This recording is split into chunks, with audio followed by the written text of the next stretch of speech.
T20 world కప్లో south ఆఫ్రికాకు 177 పరుగుల టార్గెట్ ఇచ్చింది టీమిండియా. విరాట్ కోహ్లీ మరోసారి అర్ధ సెంచరీతో ఆకట్టుకున్నాడు. వరుస వికెట్లు పడుతున్నా క్రీజ్లో నిలదొక్కున్న విరాట్ విలువైన ఇన్నింగ్స్ ఆడాడు. 59 బంతుల్లో 6 ఫోర్లు 2 సిక్సర్లతో 76 పరుగులు చేశాడు. అంతకుముందు టాస్ గెలిచి బ్యాటింగ్ ఎంచుకున్నాడు కెప్టెన్ రోహిత్ శర్మ. ఓపెనర్గా క్రీజ్లోకి వచ్చిన కోహ్లీ రోహిత్ ఫస్ట్ 2 బాళ్లను బౌండరీకి పంపాడు. దూకుడైన ఆటతో పరుగులు రాబట్టే ప్రయత్నం చేశాడు. రెండో ఓవర్లో భారీ షాట్కి ప్రయత్నించిన కెప్టెన్ రోహిత్ మహారాజ్ బౌలింగ్లో అవుట్ అయ్యాడు. దీంతో ఫస్ట్ వికెట్ 23 పరుగుల వద్ద టీమిండియా కోల్పోయింది. ఆ తర్వాత వచ్చిన రిషబ్ పంత్ డకౌట్గా వెనుదిరిగాడు. దీంతో పవర్ ప్లే ముగియకుండానే కీలకమైన 3 వికెట్లు కోల్పోయింది. ఓవైపు వికెట్లు పడుతున్న కోహ్లీ క్రీజ్లో నిలదొక్కునే ప్రయత్నం చేశాడు. ఛాన్స్ దొరికినప్పుడల్లా ఫోర్లు కొడుతూ స్కోర్ బోర్డును పెంచే ప్రయత్నం చేశారు. అక్షర్ పటేల్తో కలిసి ఇన్నింగ్స్ను చక్కబెట్టాడు. మరో ఎడ్జ్లో అక్షర్ 31 బంతులో 47 పరుగులు చేసి విలువైన ఇన్నింగ్స్ ఆడాడు. కీలక సమయంలో అక్షర్ రన్అట్ కావడంతో మళ్లీ స్కోర్ కాస్త నెమ్మదించింది. ఇటు శివం దూబే కూడా ధాటిగా ఆడడంతో 20 ఓవర్లు ముగిసేసరికి భారత్ 176 పరుగులు చేసింది. సఫారీ బౌలర్లలో మహారాజ్కు 2, రబాడా, జాన్సన్కు తలో వికెట్ పడింది. T20 వరల్డ్ కప్లో సౌత్ ఆఫ్రికాకు 177 పరుగుల టార్గెట్ ఇచ్చింది టీమిండియా. విరాట్ కోహ్లీ మరోసారి అర్ధ సెంచరీతో ఆకట్టుకున్నాడు. వరుస వికెట్లు పడుతున్నా క్రీజ్లో నిలదొక్కున్నాడు విరాట్ విలువైన ఇన్నింగ్స్ ఆడాడు. 59 బంతుల్లో 6 ఫోర్లు 2 సిక్సర్లతో 76 పరుగులు చేశాడు. అంతకుముందు టాస్ గెలిచి బ్యాటింగ్ ఎంచుకున్నాడు కెప్టెన్ రోహిత్ శర్మ. ఓపెనర్గా క్రీజ్లోకి వచ్చిన కోహ్లీ రోహిత్ ఫస్ట్ 2 బాల్ను బౌండరీకి పంపారు. దూకుడైన ఆటతో పరుగులు రాబట్టే ప్రయత్నం చేశాడు. రెండో ఓవర్లో భారీ షాట్కి ప్రయత్నించిన కెప్టెన్ రోహిత్ మహారాజ్ బౌలింగ్లో అవుట్ అయ్యాడు. దీంతో ఫస్ట్ వికెట్ 23 పరుగుల వద్ద టీమిండియా కోల్పోయింది. ఆ తర్వాత వచ్చిన రిషబ్ పంత్ డకౌట్గా వెనుదిరిగాడు. దీంతో పవర్ ప్లే ముగియకుండానే కీలకమైన 3 వికెట్లు కోల్పోయింది. ఓవైపు వికెట్లు పడుతున్న కోహ్లీ క్రీజ్లో నిలదొక్కునే ప్రయత్నం చేశాడు.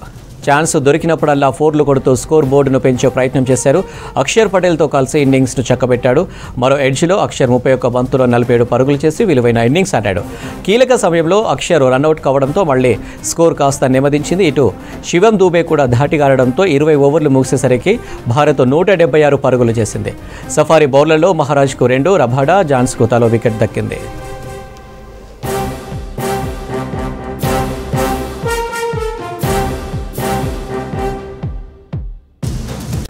కాంగ్రెస్ సీనియర్ నాయకులు డి శ్రీనివాస్ గుండెపోటుతో మృతి చెందారు. జూబ్లీహిల్స్లోని ఆయన నివాసంలో నివాళులర్పించారు మంత్రులు భట్టి విక్రమార్క, శ్రీధర్ బాబు. ఇటు బీజేపీ నాయకులు ఎంపీ రఘునందన్ రావు, రామచంద్రరావులు నివాళులర్పించారు. డిఎస్ ప్రజాసేవను ఈ సందర్భంగా నేతలు గుర్తు చేసుకున్నారు. రాజకీయ ప్రముఖులతో పాటు కార్యకర్తలు, అభిమానులు భారీగా తరలివచ్చి నివాళులర్పించారు. డి శ్రీనివాస్ భౌతిక కాయాన్ని నిజామాబాద్కు తరలించారు. రేపు అంత్యక్రియలు నిర్వహించనున్నారు.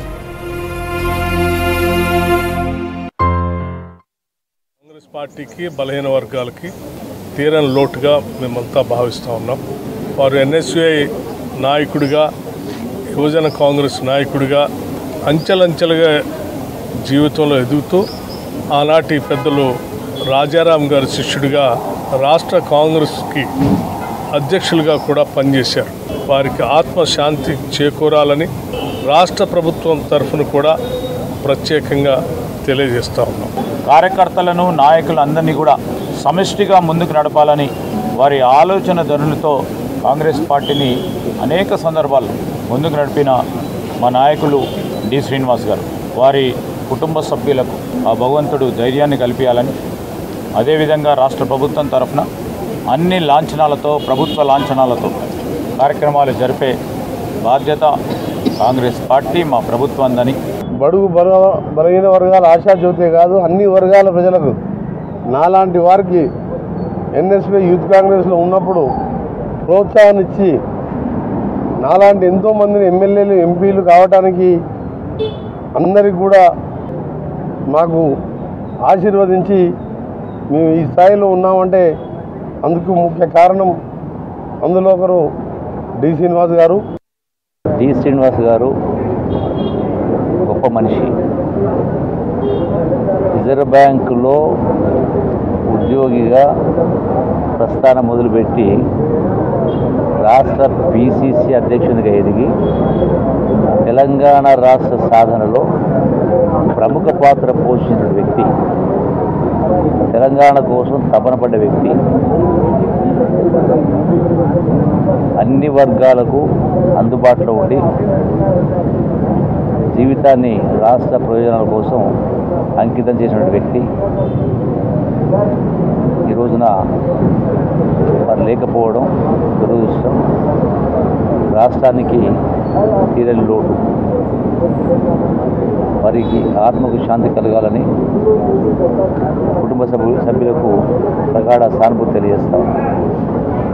చిన్న చిన్న ఆరోగ్య సమస్యలు ఉన్నాయని అప్పుడప్పుడు నాతో మాట్లాడుతూ ఉండేవాడు. అలాగే రాజకీయ విషయాలపైన కూడా నేను ఉపరాష్ట్రపతిగా ఉన్నప్పుడు అంతకుముందు కూడా తరచుగా కలిసి పరస్పరం అభిప్రాయాలు తెలుసుకుంటుండేవాళ్ళం. ఒక సీనియర్ నాయకుడిగా రాష్ట్ర మంత్రివర్గంలో ముఖ్యమైన శాఖలు నిర్వహించి ప్రదేశ్ కాంగ్రెస్ పార్టీకి అధ్యక్షుడిగా పనిచేసి ఎంతో అనుభవం ఉంటే ఒక మంచి నాయకుడిని ప్రజలు కోల్పోయారు.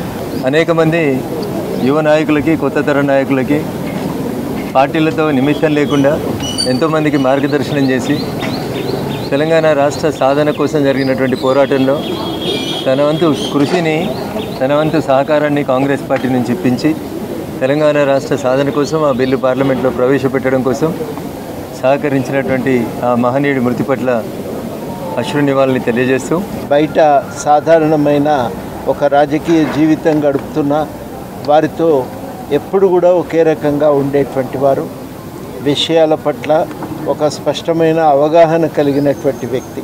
ఆయన ఇంకా గట్టిగా మాకున్న ఆలోచనలకు బలాన్ని చేకూర్చిండ్రు. వారు చెప్పిన మాట ప్రకారమే గట్టిగా నిలబడి 14లోపే తెలంగాణ సాధించుకోవాలనే ప్రయత్నాన్ని ఇంకా ముమ్మరం చేసినారు. చాలా కీలకమైన సమయం. ఆ రకంగా వారు చేసిన సూచన చాలా ఉపయోగం. దేశ అంతర్గత భద్రతలో నూతన శకం ప్రారంభం కానుందన్నారు రాచకొండ సిపి తరుణ్ జోషి. జూలై 1 నుంచి దేశవ్యాప్తంగా భారత ప్రభుత్వ నూతన నేర న్యాయ చట్టాలు అమల్లోకి రానున్నాయని తెలిపారు. కమిషనరేట్ పరిధిలోని పోలీసు సిబ్బందికి కొత్త చట్టాలపై శిక్షణ కార్యక్రమం నిర్వహించారు. న్యాయ నిపుణులు, హైకోర్టు అడ్వకేట్ సురేష్ నూతన చట్టాలపై అవగాహన కల్పించారు.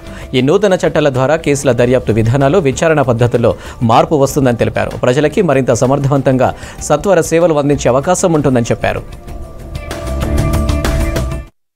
CCRB, and I don't have to elaborate further. He is an authority on the new laws. I have seen him addressing the gathering in Telangana Police Academy. Recently we had also gone, all the IPS officers had come, and it was a brief interaction, but today we thought that it would be good that we call him. During my discussion with some officers, his name came unanimously and everybody said that it would be really good to call him. So I advise all of you to benefit from his knowledge, from his wisdom, and from his experience. So that will happen, and you know that I am from the earlier school of thought only. I don't really like online trainings to the extent, because I believe that offline training has a different impact. People can have undivided attention and they listen, and they really understand what is going on. At least the impact is more than what is there in the online training. Drug free Telangana లక్ష్యంగా narcotics bureau పనిచేస్తుందన్నారు అధికారులు. నగరంలోని pubs, విద్యా సంస్థల దగ్గర నిరంతర నిఘా ఉందని చెప్పారు. స్టేట్లో డ్రగ్స్ ఊసే లేకుండా చేయడమే ధ్యేయంగా ముందుకెళ్తున్నామని తెలిపారు. రైడ్స్ నిర్వహించినట్టు డ్రగ్స్ టెస్టుకు అత్యాధునిక పరికరాలను వినియోగిస్తున్నట్టు తెలిపారు. డ్రగ్స్ సప్లై చేస్తే ఎట్టి పరిస్థితుల్లోనూ ఉపేక్షించేది లేదంటున్న నార్కోటిక్స్ బ్యూరో ఎస్పీ సాయి చైతన్యతో Ajay face to face. Congress party అధికారంలోకి వచ్చిన తర్వాత ఇప్పుడు ముఖ్యంగా సీఎం రేవంత్ రెడ్డి ఆదేశాల మేరకు ఇటు నార్కోటిక్ బ్యూరో ఎక్కడ డ్రగ్స్ అనే ఊసే లేకుండా ముఖ్యంగా డ్రగ్ ఫ్రీ తెలంగాణగా చేసే దిశగా మొత్తానికి ముందుకైతే వెళ్తుంది. సో ప్రస్తుతానికి నార్కోటిక్ బ్యూరో సంబంధించి అత్యాధునిక పరికరాలతోటి ఎవరైతే డ్రగ్స్ సేవిస్తారో వాళ్ళని టెస్ట్ చేస్తున్న సిచ్యువేషన్ కూడా ప్రస్తుతం నెలకొంది. అయితే దీనిపైన మాట్లాడేందుకు నార్కోటిక్స్ బ్యూరో సంబంధించిన ఎస్పీ సాయి చైతన్య మనతో పాటు ఉన్నారు. సార్ చెప్పండి, ఈ అత్యాధునిక పరికరాలకు సంబంధించి ఇప్పుడు ఏదైతే మీరు టెస్టులు చేస్తున్నారో ఇన్స్టాంట్గా ఎట్లా గుర్తిస్తారు, ఇందులో ఏ డ్రగ్ తీసుకున్నట్లు ఎట్లా తెలుస్తుంది? దిస్ ఈజ్ మీరు చూసిన integrated EZ split key cup. దీని ద్వారా ఇది ఇన్ విట్రో డయాగ్నోస్టిక్, అంటే అక్కడే మనం చేసుకునేది అనుకుంటుంది. ఇది urine based test. If you have seen దీంట్లో మనకి all the different drugs which are there పట్టుకోవచ్చు. This gives us results immediately on the spot results వస్తాయి. And drug consumer even 4 days back తాగినా కూడా మనం ఈజీగా పట్టుకోవచ్చు. And this gives us result very fast, with in 3 minutes results వచ్చేస్తాయి. So this is a new equipment which under leadership of Sandeep Sandler leadership after the new government has given much importance on this thing. మనం పట్టుకోవడం ఇట్లాంటి తీసుకోవడం జరిగింది. And this more effective. ఇప్పుడు సాధారణంగా మనం గతంలో కేసులో చూస్తే ఎవరైతే కన్జ్యూమ్ చేసిన వాళ్ళు ఉంటారో వాళ్ళకి వివిధ రకాల టెస్టులు చేస్తుంటాం. ఇప్పుడు ఈ టెస్ట్ చేసినప్పుడు అది అవసరం లేదా, లేకపోతే అవి కూడా చేయాలి? అవి కూడా చేస్తాం. సి దట్ ఈస్ ఆల్వేస్ చెప్పినట్టు police always err on the positive side. ఒక టెస్ట్ బదులు 2 టెస్ట్ చేసి will be more accurate. But yeah, test will be going on and this is an more accurate thing. మనం ఎప్పుడు accuracy గురించి దీంట్లో doubt లేదు. Very good, very nice. I mean very accuracy కాదు, నేను చెప్పినట్టు 2 టెస్ట్ 3 టెస్టులు అవసరం అయితే కూడా ఇఫ్ మా ఏం ఎవరైతే డ్రగ్ కన్జ్యూమర్స్ని వాళ్ళని రీహాబిలిటేషన్ పంపించడం, ఎవరైతే సప్లయర్స్ ఉన్నారో వాళ్ళని జైలు పంపిస్తే 2-3 టెస్ట్ హెల్ప్ చేస్తుంటే 2-3 టెస్ట్ చేయడానికి we're ready and we're doing it. ముఖ్యంగా ఐటీ కారిడార్ సంబంధించి ఈ సైబరాబాద్ లిమిట్స్లో ఇటు పబ్స్ కావచ్చు, లేకపోతే తాజాగా డీజే నిర్వహిస్తున్న ఇద్దరు కూడా ఈ డ్రగ్స్ సంబంధించిన వ్యవహారంలో అరెస్ట్ అయిన పరిస్థితి. అంటే డీజే మారిన డ్రగ్స్ సరఫరా జరుగుతుంది అనే ఒక వాదనలు కూడా తెరపైకి వస్తున్నాయి. సో ఈ పబ్స్ కావచ్చు, లేకపోతే ఈ డీజేస్ ఎవరైతే ఉన్నారో వాళ్ళపైన ఎలాంటి నిఘా ఉంటుంది? ముందు చెప్పినట్టు దిస్ ఈజ్ డ్రగ్స్ మీద వార్ అనేది అందరూ కలిసి కష్టపడి చేయాల్సిందే. ఎన్నో దేశాలు కుదేలు అయిపోయినాయి ఈ మాదక ద్రవ్యాల గురించి. దానికి అగెయిన్స్ట్ మనం కష్టపడుతున్నాం. మన సిటిజన్స్కి, తర్వాత విద్యార్థులకి, తల్లిదండ్రులకి అట్లానే మీడియా మిత్రులకి అందరికీ అపీల్, మీకు ఎటువంటి ఇన్ఫర్మేషన్ వచ్చినా ప్లీజ్ మాకు ఇంటిమేషన్ ఇవ్వండి. We're here to act. ప్రవర్తనలో మార్పు తీసుకొచ్చి వాళ్ళని మళ్ళీ సొసైటీలో ఇంటిగ్రేట్ చేయడం అనేది మా మెయిన్ ఎయిమ్.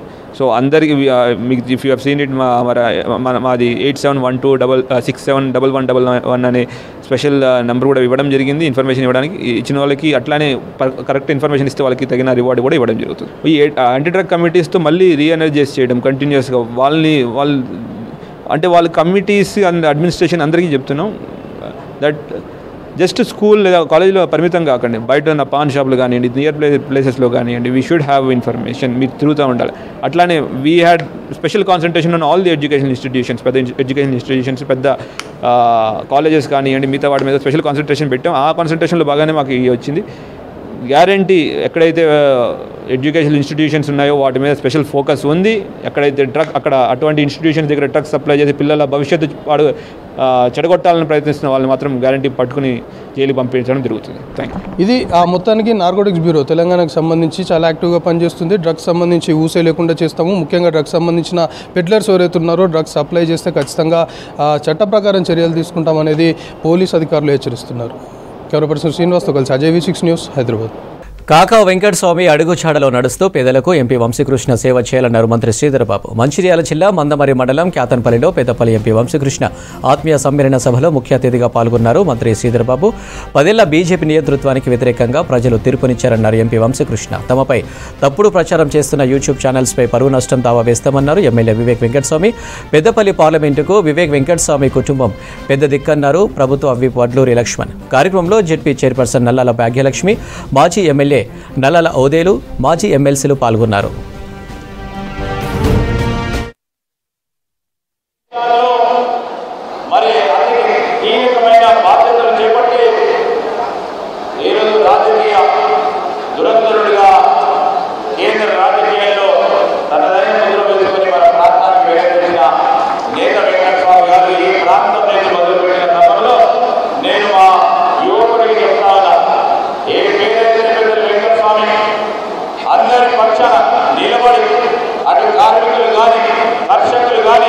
సింగరేణి కార్మికుల విషయంలో ఎప్పుడు సమస్య వచ్చినా నేనున్నానని ధైర్యం చెప్పిన ఆ నేత అడుగుజాడల్లో నడిచే ప్రయత్నం చేయాలని నేను వంశీకృష్ణ గారిని కోరుతా ఉన్నాను.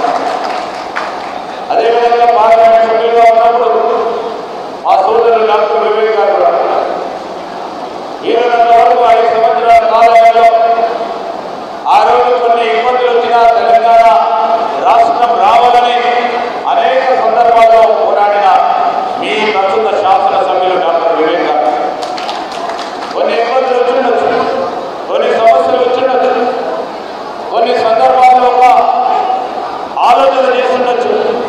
తిరిగి కాంగ్రెస్ పార్టీ న్యాయం చేస్తుంది తెలంగాణ రాష్ట్రానికి వెంకట స్వామి గారి ఆలోచన మేరకు మనం ముందుకు నడవాలని, తిరిగి కాంగ్రెస్ పార్టీని బలోపేతం చేయాలని వారు రావడం, ఈరోజు అదేవిధంగా వంశీకృష్ణ గారిని గెలిపించుకొని ముందుకు వెళ్ళడం ఇది ఒక మంచి శుభ సూచన మనం చేస్తాం.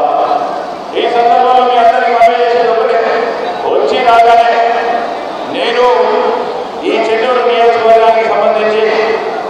శాసనసభ్యులు డాక్టర్ వివేక్ గారు. ఈరోజు మంత్రికి చెన్నూరు నియోజకవర్గానికి అవినాభావ సంబంధం ఉంటుంది. చాలా మంది మీ చుట్టాలు మా దగ్గర ఉంటారు, మా చుట్టాలు మీ దగ్గర ఉంటారు. వివేక్ గారు అన్నారు ఇంకో మీట్ చేద్దాం మంత్రి దగ్గర. మనం ఇద్దరం కలిసి మంత్రి హెడ్ క్వార్టర్ నుంచి శివారం వరకు బ్రిడ్జ్ ఏర్పాటు చేయాలని ఆలోచన చేసినాం.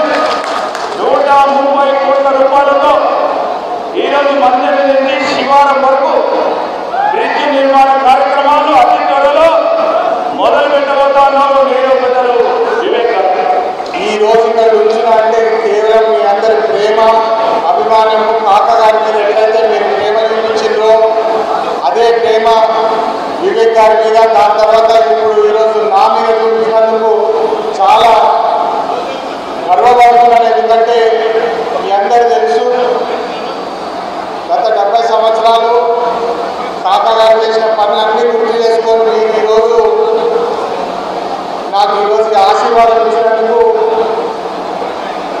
చాలా తక్కువ వయసులోనే నాకు ఈరోజు మీరు పార్లమెంట్ పంపించడం జరిగింది. నేను పార్లమెంట్ పోయిన తర్వాత అక్కడ ఎవరిని కలిస్తే వారికి అక్కడ నేను కాకా వెంకటస్వామి గారి మనవడిని చెప్తే వారు ఇచ్చే రెస్పాన్స్ స్పందన నిజంగా చెప్పాలంటే మీ అందరూ ప్రతి క్షణం కొట్టేస్తారు. నాకు పార్లమెంట్ పోతే అక్కడ చూస్తున్న సమస్యలు చూసి అక్కడ మన గొంతు విప్పి మాట్లాడిన అవసరం చాలా ఎక్కువ ఉంది. ఎందుకంటే మీరు చూస్తున్నారు గత 10 సంవత్సరాలు దేశవ్యాప్తంగా ఏదైతే నిరంకుశ పాలన, నియంతృత్వ పాలన బీజేపీ పార్టీ చేసిందో మీరందరూ కళ్ళారా చూస్తున్నారు. దేశవ్యాప్తంగా ఇప్పుడు మీరు చూస్తే అన్ని స్కామ్లు బయటపడుతున్నాయి. నీట్ స్కామ్ అని చెప్పి అతిపెద్ద స్కామ్, పిల్లల భవిష్యత్తునే ఆటలాడుకుంటున్నారు బీజేపీ పార్టీ. అదేవిధంగా మన ఢిల్లీ టర్మినల్ చూసుకోండి, ఇతర కన్స్ట్రక్షన్లు, రోడ్లు కట్టినారు, రోడ్లు కూలిపోయినాయి, అండర్ పాసులు కట్టినారు, అండర్ పాసులు కూలిపోయినాయి. ఎక్కడ పడితే అక్కడ స్కామ్లే కనబడుతున్నాయి. ఇప్పుడు భారతదేశంలో ఇచ్చిన తీర్పు మీ అందరూ చూస్తున్నారు. బీజేపీ పార్టీకి కేవలం 240 సీట్స్ అంటే మొత్తం పూర్తి గవర్నమెంట్ కూడా ఫామ్ అయ్యే అవకాశం ఇవ్వలేదు. ఇది ఎందుకంటే ప్రజాస్వామ్యం కోరుకుంటున్నారని చెప్పి భారతదేశ ప్రజలందరూ స్పష్టంగా తెలుపుతున్నారు. రైతులకు 2 లక్షల రుణమాఫీ ఏదైతే చేయాలో ఆల్రెడీ క్యాబినెట్ నిర్ణయం తీసుకుని త్వరలోనే మన రైతులందరికీ కూడా వాళ్ళ అకౌంట్లో 2 లక్షల వరకు ఏదైతే రుణాలు ఉన్నాయో అది కూడా మాఫీ చేయడం జరుగుతుంది. ఈ సందర్భంగా నేను మరొకసారి చెన్నూరు ప్రజలందరికీ కూడా విశ్వాసం కల్పిస్తున్నాను. నీతి నిజాయితీగా పనిచేస్తాము. నేను ఇక్కడ గెలిచిన తర్వాత వారానికి 3 రోజులు మన చెన్నూరు నియోజకవర్గంలో తిరుగుతున్నాను. ఆదిలాబాద్ నుంచి మీరు వార్తలు రాస్తే ఇక్కడ ఏంటి కరెక్ట్ వార్తలు ఏమున్నాయి, నిజంగా ఎమ్మెల్యే గారు ఇక్కడ వచ్చి పనిచేస్తున్నారా లేదా అని చూసే అవసరం ఉన్నది. ఈ తప్పుడు వార్తలు ఎవరైతే చేస్తున్నారో వాళ్ళ పైన కూడా ఇన్ఫర్మేషన్ కేసు కూడా నేను ఫైల్ చేసి మీరు ఏదైతే తప్పుడు వార్తలు రాస్తున్నారో దాని వ్యతిరేకంగా డెఫినెట్లీ చర్యలు తీసుకోవడం జరుగుతుంది. మా డాక్టర్ వివేక్ గారు కానీ, అదేవిధంగా మా వంశీ గారు కానీ, మా ఈ పెద్దపల్లి పార్లమెంట్లో పెద్ద దిక్కుగా ఏ కార్మిక కష్టం వచ్చినా, ఏ ప్రజలకు కష్టం వచ్చినా, ఏ వర్గానికి కష్టం వచ్చినా నేనున్నటువంటి మా శ్రీధర్ బాబు గారి నాయకత్వంలో ఈ ప్రాంతానికి సంబంధించిన కార్మికులకు సంబంధించిన న్యాయమైన సమస్యల విషయంలో 100% రాష్ట్ర ప్రభుత్వంలో పెద్దలు శ్రీధర్ బాబు గారి నాయకత్వంలో మేమందరం వారి వెంబడి ఏదైతే ముఖ్యమంత్రి గారి దృష్టికి తీసుకెళ్లే విధంగా రేపు పార్లమెంట్లో మా యువ నాయకులు వంశీ కూడా మేమందరం అండగా ఉంటాం. ఈరోజు పెద్దపల్లి పార్లమెంట్లో ఉన్నటువంటి 7 నియోజకవర్గంలో కూడా అన్ని వర్గాల ప్రజలకు మేలు జరిగే కార్యక్రమాల్లో కూడా వంశీ గారు ముందుకెళ్లాలని చెప్పేసి పెద్దలు కీర్తిశేషులు మా తండ్రి గారు వెంబడి వారి దగ్గరికి వేయటం పెద్దలు వెంకటస్వామి గారి యొక్క మనవడు వెంకటస్వామి గారు అంటేనే పెద్దపల్లి పార్లమెంటులో వెంకటస్వామి గారు అంత గొప్ప కుటుంబంకి వెళ్ళి వచ్చినటువంటి వారి యొక్క మనవడు వంశీ గారికి ఒకటే మనవి చేస్తున్నాం. దేవుడి దయతో పార్లమెంట్లో కాంగ్రెస్ పార్టీ కార్యకర్తలకు అండగా ఉండే విధంగా ఎవరి కష్టం వచ్చినా అందరికీ అందుబాటులో ఉండే విధంగా కష్టపడి పనిచేసి మా వంశీ అంటే మా కుటుంబ సభ్యులాగా పనిచేయాలని చెప్పి మనస్ఫూర్తిగా వంశీ గారిని కోరు. సిటీలో పూర్తి స్థాయిలో బస్ షెల్టర్స్ లేకపోవడంతో ఇబ్బందులు పడుతున్నారు ప్రయాణికులు. మరికొన్ని చోట్ల అవసరం లేకపోయినా ప్రకటనల కోసం బల్దీ అధికారులు బస్ షెల్టర్లు నిర్మించాలంటున్నారు సిటీ పబ్లిక్. మరోవైపు బస్ కోసం వెయిట్ చేసే సమయంలో వర్షాలు పడ్డప్పుడు బస్ షెల్టర్ లేక అవస్థలు పడతామంటున్నారు ప్రయాణికులు.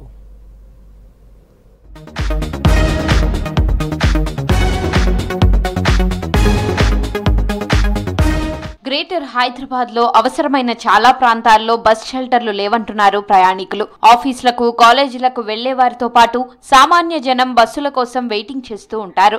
అలాంటి ప్రదేశాల్లో బస్ షెల్టర్లు లేకపోవడంతో ఇబ్బందులు పడుతున్నారు జనం. అదే సమయంలో వర్షం కురిస్తే తడిసిపోవాల్సిన పరిస్థితి ఉందంటున్నారు ప్రయాణికులు. నగరంలో రద్దీ ఎక్కువగా ఉండే ప్రదేశాలను గుర్తించి ఇంకా ఎక్కువ బస్ షెల్టర్లు ఏర్పాటు చేయాలని ప్రభుత్వాన్ని కోరుతున్నారు ప్రజలు. బస్ స్టాప్ లేక ఇబ్బందులు పడుతున్నారు. ముసలోళ్ళు కానీ ఎవరైనా ఎండకి ఎండ పడుతుంది, వర్షానికి తడవడం అవుతుంది, చాలా ఇబ్బందిగా ఉంది. ఒక బస్ స్టాండ్ ఉంటే బాగుండేది. జిహెచ్ఎంసీ వాళ్ళు కూడా కొద్దిగా దృష్టి పెట్టాలి. ఇక్కడ ప్లేస్ లేకుండా వేరే చోట షెడ్ లాగా వేస్తే బాగుండేది అని మా అభిప్రాయం. సిటీలో పబ్లిక్ కు అవసరమున్న ఏరియాల్లో కాకుండా ప్రయాణికులు రద్దీ తక్కువగా ఉండే ప్రాంతాల్లో బస్ షెల్టర్లు ఎక్కువగా నిర్మించారంటున్నారు ప్రయాణికులు.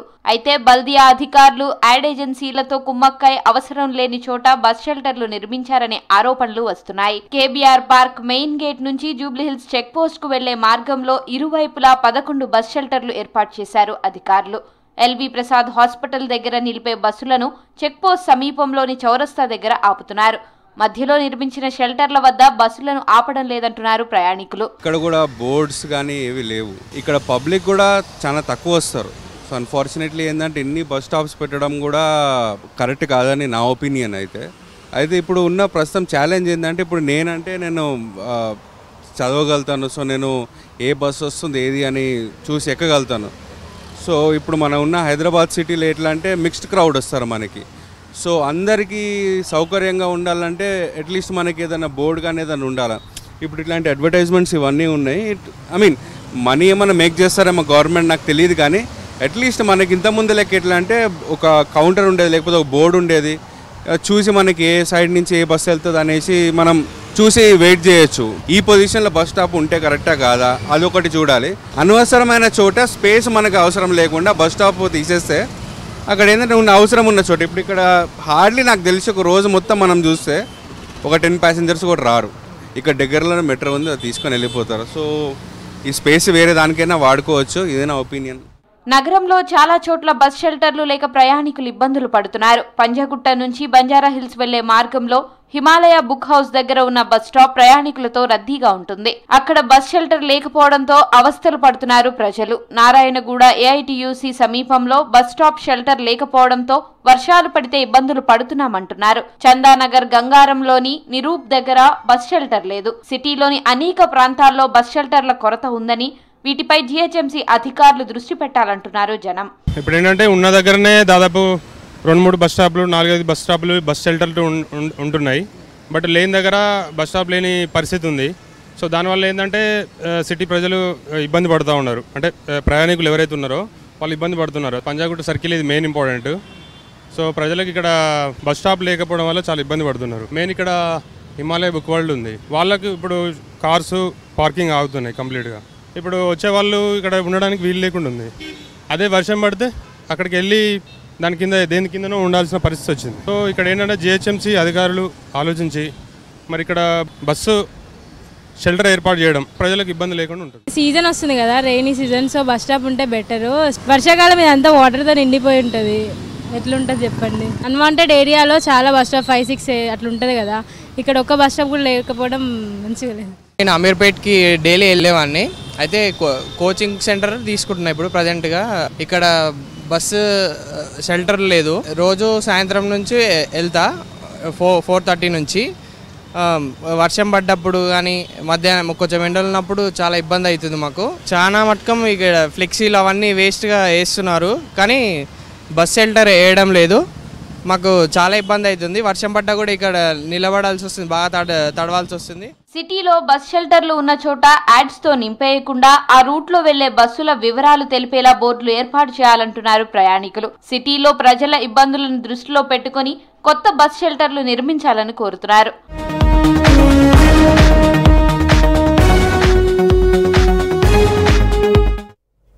తీసుకున్న అప్పులను తిరిగి చెల్లించడం ప్రారంభించింది జీహెచ్ఎంసీ. 2016 నుంచి బల్దియా 6,880 కోట్ల అప్పులు చేయగా ఇప్పుడు ఒక్కొక్కటిగా లోన్లను రీపేమెంట్ చేస్తోంది.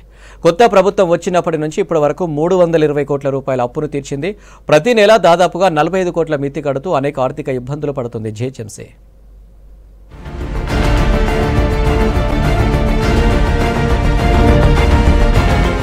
అప్పులను తిరిగి చెల్లించే పనిలో పడింది జీహెచ్ఎంసీ.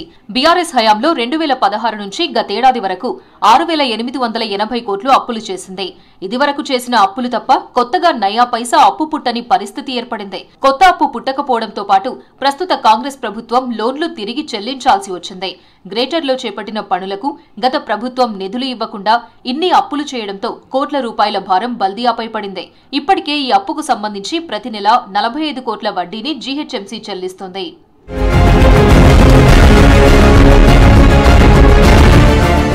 అదేవిధంగా ఎస్ఆర్డీపీ కోసం చేసిన అప్పులకు ఈ ఏడాది జనవరి నుంచి రీపేమెంట్ చేస్తుంది జీహెచ్ఎంసీ. 3 నెలలకోసారి రీపేమెంట్ చేయాల్సి ఉంది. చివరగా చేసిన చెల్లింపులు ఏప్రిల్ నెలలో సిఆర్ఎంపీ, ఎస్ఎన్డీపీకి సంబంధించి 76 కోట్లు, ఎస్ఆర్డీపీకి సంబంధించి 76 కోట్లు చెల్లించారు. వచ్చే నెలలో మరో కిస్తీ చెల్లించాల్సి ఉంటుంది. వీటితో పాటు హడ్కో లోన్ రీపేమెంట్ కూడా 2,50 లక్షలు చెల్లిస్తుంది. ఇలా గతేడాది అక్టోబర్ నుంచి ఇప్పటి వరకు 320 కోట్లను జీహెచ్ఎంసీ రీపేమెంట్ చేసింది.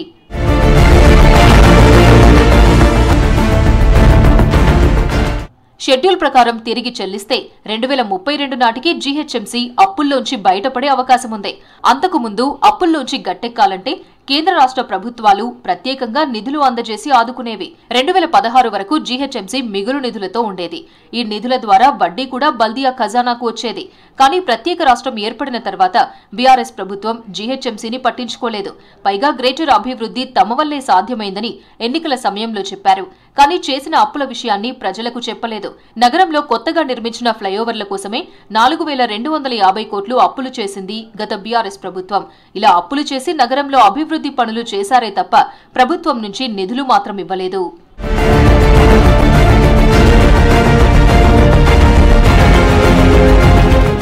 గత ప్రభుత్వ హయాంలో తీసుకున్న అప్పులన్నీ ఇప్పుడొచ్చిన కాంగ్రెస్ సర్కార్ చెల్లించాల్సిన పరిస్థితి నెలకొంది. జీహెచ్ఎంసీకి వస్తున్న ఆదాయంతో పాటు ఖర్చులు కూడా భారీగానే ఉన్నాయి. ప్రస్తుతం కొనసాగుతున్న పనులతో పాటు కొత్తగా వర్క్లు చేపట్టేందుకు దాదాపు 5,000 కోట్ల రూపాయలు అవసరం ఉంటుందని అధికారులు అంచనా వేస్తున్నారు.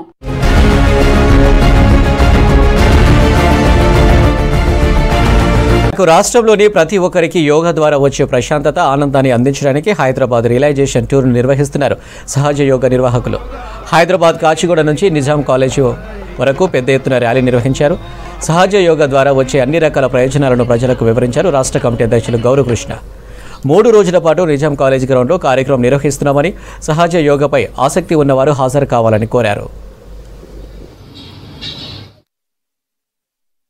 అందరినీ ఆహ్వానించాము. ఇది అందరూ ఉపయోగించుకోవాలన్నటువంటిదే మా ఉద్దేశము. ఇది పూర్తిగా ఉచితంగా ఇవ్వబడుతుంది. మా సెంటర్స్ కూడా ఉన్నాయి. ఈరోజు ఈ ఆత్మసాక్షాత్కారం పొందిన వాళ్ళందరూ కూడా ఈ ధ్యానాన్ని స్థిరపరచుకోవడానికి వీక్లీ ఒకసారి సామూహిక ధ్యాన కేంద్రాలు హైదరాబాద్లో ఒక 60 ప్లేసెస్లో కమ్యూనిటీ హాళ్ళల్లో, స్కూళ్ళల్లో మేము నడుపుతున్నాము. స్వచ్ఛందంగా ఈ సహజయోగ సాధకులు వాళ్లకు సహకారం అందిస్తారు. माता जी की जय जयकार करते हुए मुख्य उद्देश्य यही था कि हैदराबाद निवासियों को पता चले कि श्री माता जी ने इतना अमूल्य गिफ्ट दिया है जनता को, पूरे विश्व को सहयोग के माध्यम से आप घर में बैठे। కశ్మీరీ రుచులు హైదరాబాద్లో నోరూరిస్తున్నాయి. ఇప్పటి వరకు రుచి చూడని సరికొత్త డిషెస్ ఆహార ప్రియులను అట్రాక్ట్ చేస్తున్నాయి. సోమాజిగూడ ది పార్క్ హోటల్లో కాశ్మీర్ ఫుడ్ ఫెస్టివల్లో విభిన్న వంటకాలు నోటికి సరికొత్త రుచిని అందిస్తున్నాయి. రేపటి వరకు జరగనున్న ఈ ఫుడ్ ఫెస్టివల్ కోసం కాశ్మీర్ నుంచి చెఫ్స్ను ప్రత్యేకంగా హైదరాబాద్ రప్పించారు.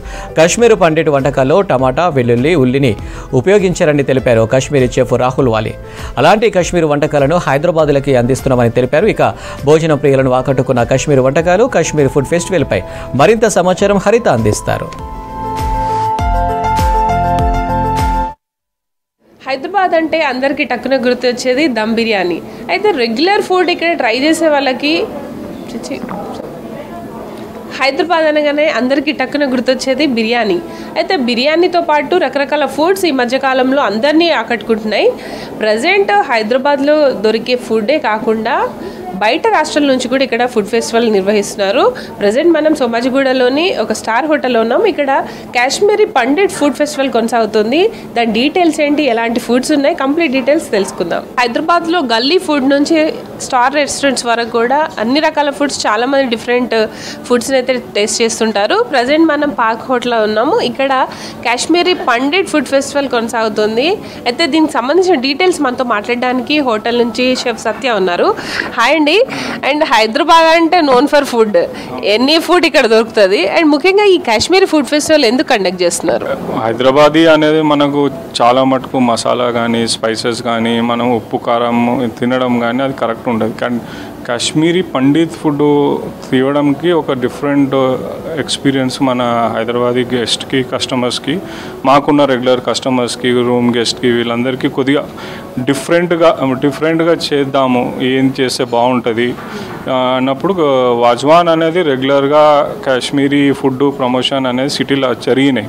కానీ కాశ్మీరీ పండిత్ అనేది ఫస్ట్ టైం ఇది. సో అప్పుడు ఈ షెఫ్స్ వీళ్ళు స్పెసిఫైడ్, అంటే షెఫ్ కూడా కాశ్మీరీ పండిత్, రాహుల్ వాళ్ళ ఫ్యామిలీస్ నుంచి వాళ్ళ ఫుడ్ కుక్ చేయడం కానీ, మదరు, గ్రాండ్ మదరు, వాళ్ళ నాన్న, వాళ్ళ బాబాయ్, వీళ్ళంతా food Kashmiri Pandit food. So saffron rice ఎక్కువ తింటారు. సాఫ్రాన్ రైస్తోని ఇప్పుడు రోగన్ జోష్ ఉంది వాళ్ళకి మెయిన్ డిష్. రోగన్ జోష్లో అది పెరుగు ఉంటుంది, మెయిన్ స్పైసెస్ ఉంటాయి, కాశ్మీరీ స్పైసెస్. అట్లనే కలియా ఉంటుంది, యక్నీ ఉన్నది, సో ఫిష్ ఉన్నది, ఫిష్తో పాటు రాడిష్ ముల్లంగితో చేసేది. సో అట్లనే లోటస్ స్టెమ్, వెజ్లో లోటస్ స్టెమ్ విత్ పాలకూర, సో సాగ్ అంటాము. అక్కడ కాశ్మీరీ సాగ్ ఉంటుంది, మనకు ఇక్కడ పాలక్తో ఉంది. తామరపుది స్టిక్ అందరూ చైనీస్లో వాడతారు, లోటస్ స్టెమ్ అంటే స్టార్టర్ లాగా వాడతారు. కానీ ఇలా కర్రీలో వాడడము అండ్ బ్లాంచ్ హెల్దీ, చాలా హెల్దీ ఫుడ్ ఇది. అట్లనే మా స్టార్టర్స్లో చూసుకున్నా కూడా మనకు chicken, fish option, but rib, mutton rib అనేది మెయిన్ వాళ్ళకి. అందులో కూడా పెద్దగా సింపుల్ కుకింగ్ అంటే దానిలో ఆనియన్, గార్లిక్ ఇవన్నీ అవాయిడ్ చేసి దాన్ని కాశ్మీరీ ఇన్ఫ్లుయెన్స్ చేసి స్లో కుకింగ్ చేసిన తర్వాత డీప్ ఫ్రై చేసి ఇస్తాం. సో ఇలా డిఫరెంట్ కుకింగ్ ఉన్నది, డిఫరెంట్ మన హైదరాబాదీ గెస్ట్కి ఉన్నది కాబట్టి మేము ఈ కాశ్మీర్ పండిత్ ప్రమోషన్ చేయడం జరుగుతుందండి. అంటే మన ఫుడ్ అంటే స్పైసెస్ ఎక్కువగా యూజ్ చేస్తుంటాము, కానీ వీళ్ళు లెస్ స్పైసెస్, డ్రై ఫ్రూట్స్ కానీ సాఫ్రాన్ ఎక్కువ యూజ్ చేస్తారు కదా. అండ్ ఇట్లాంటి హెల్త్ బెనిఫిట్స్ ఉన్న ఫుడ్కి డిమాండ్ ఎట్లా ఉందండి ఇక్కడ? సో అదే ఇప్పుడు నడుస్తుంది, హెల్దీ ఆప్షన్ అందరూ అంటారు. ఇప్పుడు వరల్డ్ ఇస్ లాస్ట్ ఇయర్ ఇప్పుడు చూసుకుంటే కినోవా, మిల్లెట్ ఇండియా లాగా చాలా ప్రమోట్ చేసాం ఇండియా మొత్తం. మిల్లెట్ ఫుడ్ కూడా మన మెన్యూలో, అలకాడ్ మెన్యూలో. సో హెల్దీగా ఆప్షన్ ఉన్నది, simple and best food, flavourful food ఉంది కాబట్టి ఇది కంపల్సరీ ఎవరు చేసినా ఇది సక్సెస్ఫుల్ అవుతుంది. At their outlet Ash, where I'm showcasing my Kashmiri Pandit cuisine. Now the difference between Pandit cuisine and the Wazwan is that we do not use any onion, garlic or tomato in our food. Now some of you will be wondering that why in Hyderabad.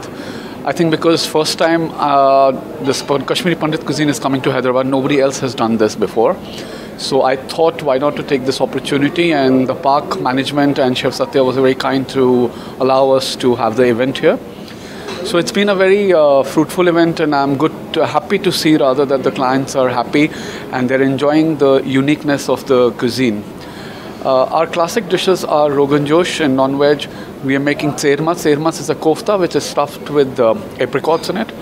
And in vegetarians we have of course the damalu, we have chaman kalia which is paneer cooked in milk and yogurt. Non-veg again we have a unique fish dish that we cook with white radish. Then we have saffron rice, we have saffron naan, we have lavas bread, and in desserts we have saffron firni and apple kheer.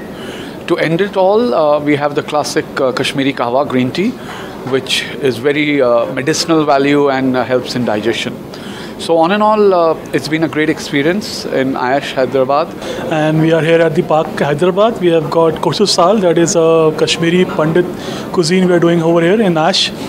So this cuisine is basically different from what is known as Wazwan Muslim cuisine. So here we have specialties which we cook without onion, tomato, garlic. All the food is basically on the spices. We utilize the fresh pounded spices.